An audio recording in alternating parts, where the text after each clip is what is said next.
আসসালামু আলাইকুম। আন্তর্জাতিক সর্বশেষ আপডেট সংবাদে আপনাকে স্বাগতম। শুরুতেই জানিয়ে দেব সংবাদ শিরোনাম।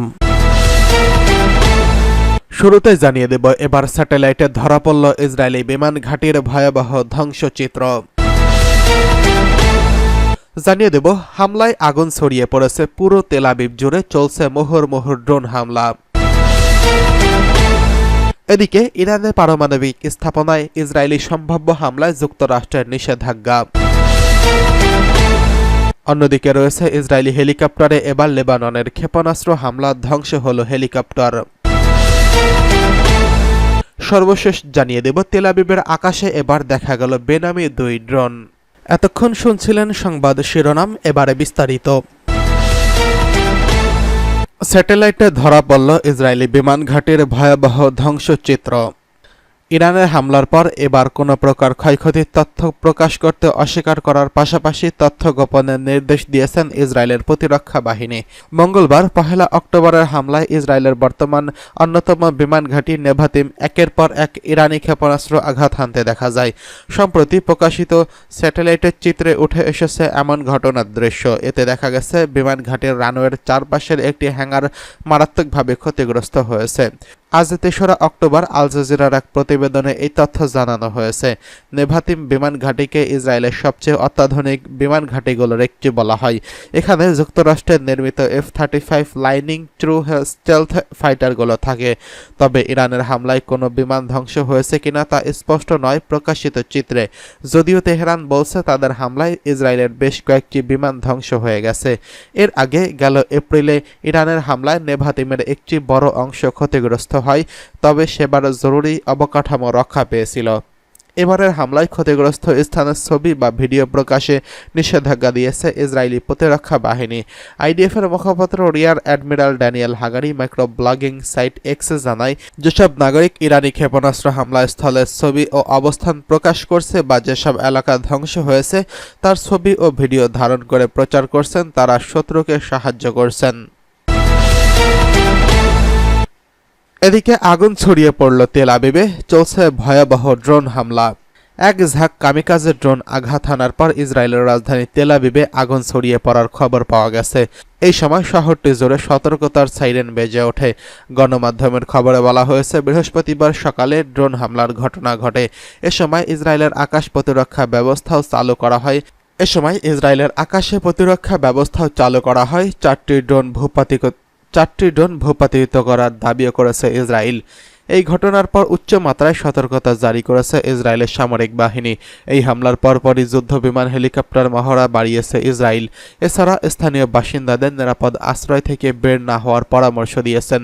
তবে এখন পর্যন্ত কোনো গোষ্ঠী বা দেশ এই হামলার দায় স্বীকার করেননি। এর আগে ইয়েমেনের সশস্ত্র বাহিনী ইসরায়েলের কৌশলগত স্থাপনায় মিসাইল হামলা চালিয়েছে। এদিকে ইরানের পারমাণবিক স্থাপনায় ইসরায়েলি সম্ভাব্য হামলায় যুক্তরাষ্ট্রের নিষেধাজ্ঞা। সম্প্রতি ইসরায়েলি ক্ষেপণাস্ত্র ছুড়ছে ইরান। প্রয়াত হামাস নেতা ইসমাইল হানিয়া ও হিজবুল্লাহর নেতা হাসান নাসরুল্লাহ হত্যার ঘটনার প্রতিশোধ হিসেবে এই হামলা চালিয়েছে তেহরান। সেই হামলার প্রতিশোধ নিতে পাল্টা আক্রমণ করতে মরিয়া ইসরায়েল।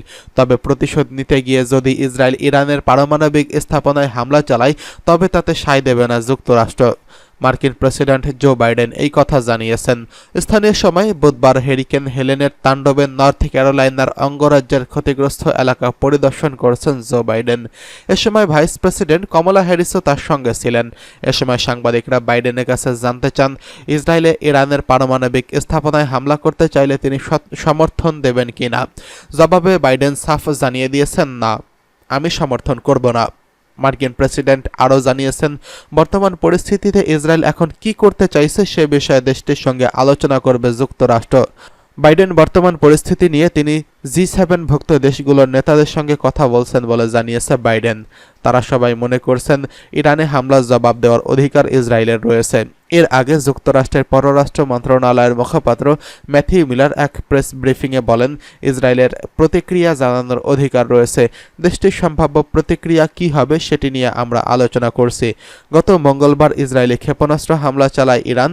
ইরান বলছে হামাসের রাজনৈতিক শাখার নেতা ইসমাইল হানিয়া, হিজবুল্লাহর নেতা হাসান নাসরুল্লাহ এবং ইরানের রেভলিউশনারি গার্ডস কর্পসের কমান্ডার ব্রিগেডিয়ার জেনারেল আব্বাস হত্যার জবাবে ইসরায়েলে এই হামলা চালানো হয়েছে। এদিকে ইসরায়েলি হেলিকপ্টারে লেবাননে ক্ষেপণাস্ত্র হামলা।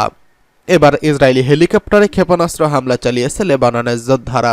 সেনাবাহিনীর একটি হেলিকপ্টারে এই হামলা চালানো হয়। বৃহস্পতিবার ৩রা অক্টোবর আল জাজিরার এক প্রতিবেদনে এই তথ্য জানানো হয়েছে। হেজবুল্লাহ জানিয়েছে তারা উত্তর ইসরায়েলের বেইত হিলেলের উপর দিয়ে উড়ন্ত একটি হেলিকপ্টারে সারফেস টু এয়ার মিসাইল নিক্ষেপ করছে। তাদের হামলার ফলে এটি পিছু হটতে বাধ্য হয়েছে। ইসরায়েলি হেলিকপ্টার হামলা চালানোর কথা বললেও এটি বুধবার চালানো হয়েছে কিনা তা হিজবুল্লাহ জানায়নি। অন্যদিকে এই বিষয়ে ইসরায়েলি সামরিক বাহিনীর পক্ষ থেকে তাৎক্ষণিক কোনো মন্তব্য পাওয়া যায়নি। প্রতিবেদনে বলা হয়েছে, লেবাননে ইসরায়েলের হামলা চলতি সপ্তাহে লেবাননের দক্ষিণাঞ্চলে স্থল অভিযান শুরুর পর এটি প্রথম কোনো ইসরায়েলি হেলিকপ্টারে হিজবুল্লাহর হামলার ঘটনা। এদিকে হামলায় কোনো ক্ষয়ক্ষতি না হওয়ার কথা জানলেও ইরানি ক্ষেপণাস্ত্র যেসব স্থানে আঘাত হেনেছে সেসব স্থানে ছবি বা ভিডিও প্রকাশে নিষেধাজ্ঞা দিয়েছে ইসরায়েলি প্রতিরক্ষা বাহিনী। আইডিএফের মুখপাত্র রিয়ার অ্যাডমিরাল ড্যানিয়েল হ্যাগারির মাইক্রো ব্লগিং সাইট এক্সে জানান, যেসব নাগরিক ইরানি ক্ষেপণাস্ত্র হামলা স্থলে অবস্থান প্রকাশ করছেন বা যেসব এলাকা ধ্বংস হয়েছে তার ছবি প্রকাশ করছেন এবং ভিডিও ধারণ করে প্রচার করছেন তারা শত্রুকে সাহায্য করছেন।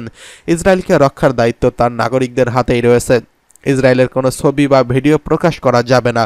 এদিকে যুক্তরাষ্ট্র সংবাদ মাধ্যম CNN হামলার ভিডিও বিশ্লেষণ করে জানিয়েছেন, নেভাতিম ঘাঁটিতে অন্তত কয়েক ডজন মিসাইল ছুড়ছে ইরান। এগুলো একের পর এক ঘাঁটিতে আঘাত হানতে দেখা যায়। ইরান দাবি করছে এই হামলায় ইসরায়েলের বেশ কয়েকটি F-35 বিমান ধ্বংস হয়ে গেছে, যদিও ইসরায়েল এমনটা অস্বীকার করে আসছেন। এদিকে তেল আবিবের আকাশে বেনামি 2 ড্রোন। ইসরায়েলের আকাশে 2টি বেনামি ড্রোন ধ্বংস করা হয়েছে। লেবাননের সঙ্গে উত্তেজনার মধ্যে তেল আবিবের আকাশে ড্রোন 2টি শনাক্ত করা হয়েছে। বৃহস্পতিবার আল জাজিরার এক প্রতিবেদনে এই তথ্য জানানো হয়েছে। ইসরায়েলি সেনাবাহিনী জানিয়েছে তেল আবিবের আকাশে 2টি বেনামি ড্রোন শনাক্ত করা হয়েছে। এর ফলে আকাশ প্রতিরক্ষা ব্যবস্থায় অ্যালার্ম বেজে উঠেছে। সেনাবাহিনী জানিয়েছে শনাক্ত হওয়া ড্রোনগুলোর মধ্যে একটি তেল আবিবের মেট্রোপলিটন এলাকায় উপকূলের অদূরে ভূপাতিত করা হয়েছে। এছাড়া অপরটি খোলা মাঠে বিধ্বস্ত হয়েছে, তবে এতে কোনো হতাহতের ঘটনা ঘটেনি। প্রতিবেদনে বলা হয়েছে, ড্রোনগুলো আসলে কোন জায়গা থেকে পাঠানো হয়েছে এবং সম্ভাব্য কোনো লক্ষ্যবস্তু ছিল কিনা তা জানায়নি সেনাবাহিনী। এদিকে ইসরায়েলের বিমান ঘাঁটিতে হামলায় স্যাটেলাইট ফুটেজ প্রকাশ করা হয়েছে। এতে বিমান ঘাঁটিতে ক্ষয়ক্ষতির চিত্র উঠে এসেছে। প্রকাশিত ফুটেজে দেখা গেছে বিমান ঘাঁটিটির রানওয়ের পাশে থাকা একটি হ্যাঙ্গার মারাত্মকভাবে ক্ষতিগ্রস্ত হয়েছে। নেভাতিম বিমান ঘাঁটিকে ইসরায়েলের সবচেয়ে অত্যাধুনিক বিমানগুলোর ঘাঁটি বলা হয়। এখানে যুক্তরাষ্ট্রের নির্মিত F-35 লাইটনিং II স্টেলথ ফাইটারগুলো থাকে। তবে ইরানের হামলায় কোনো বিমান ধ্বংস হয়েছে কিনা তা স্পষ্ট কোনো প্রকাশিত চিত্রে ধরা পড়েনি, যদিও তেহরান বলছে তাদের হামলায় ইসরায়েলের বেশ কয়েকটি বিমান ধ্বংস হয়েছে। এর আগে গেল এপ্রিলে ইরানের হামলায় নেভাতিমের একটি অংশ ক্ষতিগ্রস্ত হয়, তবে সেবার জরুরি অবকাঠামো রক্ষা পেয়েছিল। এদিকে এবারের হামলায় ক্ষতিগ্রস্ত স্থানের ছবি বা ভিডিও প্রকাশে নিষেধাজ্ঞা দিয়েছে ইসরায়েলের প্রতিরক্ষা বাহিনী। আইডিএফের মুখপাত্র rear admiral Daniel Hagari micro blogging site এক্সে জানায়, যেসব নাগরিক ইরানি ক্ষেপণাস্ত্র হামলাস্থলের অবস্থান প্রকাশ করছেন বা যেসব এলাকা ধ্বংস হয়েছে তার ছবি ও ভিডিও ধারণ করে প্রচার করছেন তারা শত্রুকে সাহায্য করছেন। ইসরায়েলের রক্ষার দায়িত্ব তার নাগরিকদের হাতে। ইসরায়েল কোনো ছবি ও ভিডিও প্রকাশ করবে না।